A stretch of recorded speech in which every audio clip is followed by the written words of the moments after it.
តោះសួស្តីបងប្អូនសិស្សានុសិស្សទាំងអស់គ្នាឥឡូវតោះយើងមករៀនមូលដ្ឋានគ្រឹះគណិតវិទ្យាសម្រាប់បងប្អូនសិស្សដែលខ្សោយគណិតថ្នាក់ទី7ទី8ទី9អាចទី10ទី11អីបែបហ្នឹងទៅណា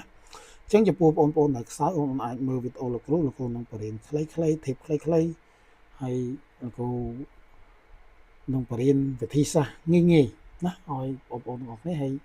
កុំភ្លេចជួយ share វីដេអូរបស់លោកគ្រូហើយបើពុកម៉ែបងប្អូនពេញចិត្តការបរៀនរបស់ខ្ញុំសូមពុកម៉ែបងប្អូនជួយ share ដើម្បីចាំលើកូនបងបានឃើញទាំងអស់គ្នាផងមកអញ្ចឹងយើងមើលនៅក្នុងលំហាត់យ៉ាងនេះសារនេះវាមានប្រមាណវិធីចែកហើយវាមានរង្វង់កញ្ចក់ហើយវាមានប្រមាណវិធីចែកមានប្រមាណវិធីដកអញ្ចឹងដោយឡែកនៅក្នុងប្រភេទលំហាត់បែបអញ្ចឹងគឺយើងធ្វើចែកមុនហើយអាវងកញ្ចក់យើងធ្វើទូទាត់មុនហើយបានយើងយកវាមកចែកនឹង5ហើយបានយើងបកដកនឹង13តោះអញ្ចឹងយើងចាប់ផ្ដើម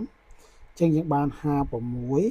56ចែកនឹង8អញ្ចឹងយើងបានប្រមាណ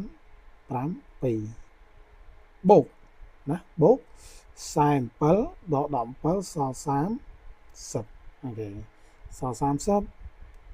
30ចែកនឹង5ដក13បាទអញ្ចឹងយើងឃើញថានេះមានប្រមាណវិធីចែកអញ្ចឹងគេធ្វើប្រមាណវិធីចែកមុនអញ្ចឹងយើងដាក់ថា7បូកណាយើងមើល30ចែកនឹង5បាន6ដក13អញ្ចឹង7បូក6 13 13ដក13 0អញ្ចឹងច្រឡំវាឃើញ0អញ្ចឹងរបៀបធ្វើគឺយើងធ្វើបែបហ្នឹង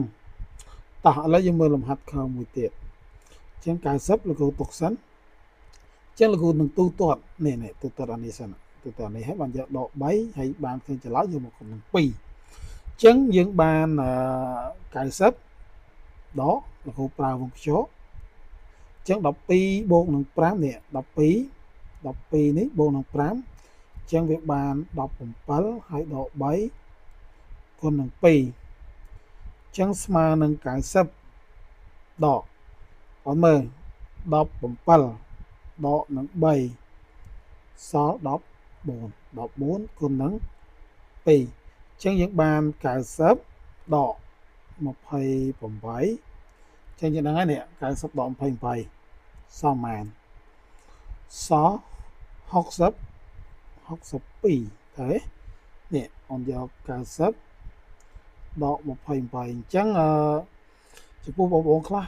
អត់ចេះដកអូនមើលណាប៉ុន្តែលោកគ្រូមិនជឿថាដល់ទី7ទី8ចេះដកអីបើមិនចេះដកមើលអញ្ចឹងយើងមាន2វិធីក្នុងការដកអាចដកខ្ចីមានតែយើងខ្ចីពីខ្ទង់10អញ្ចឹងខ្ចីមកអានេះសល់ប៉ុន្មានសល់8អញ្ចឹងអានេះឡើងប៉ុន្មានឡើង10តោះនេះខ្ចីគេពីខ្ទង់10អញ្ចឹងក្បាលវាសល់8មានន័យថាខ្ចី10ទៅហើយអញ្ចឹងអានេះសល់10បើសិនអានេះលេខ1អញ្ចឹងវាឡើង11អញ្ចឹងទៅ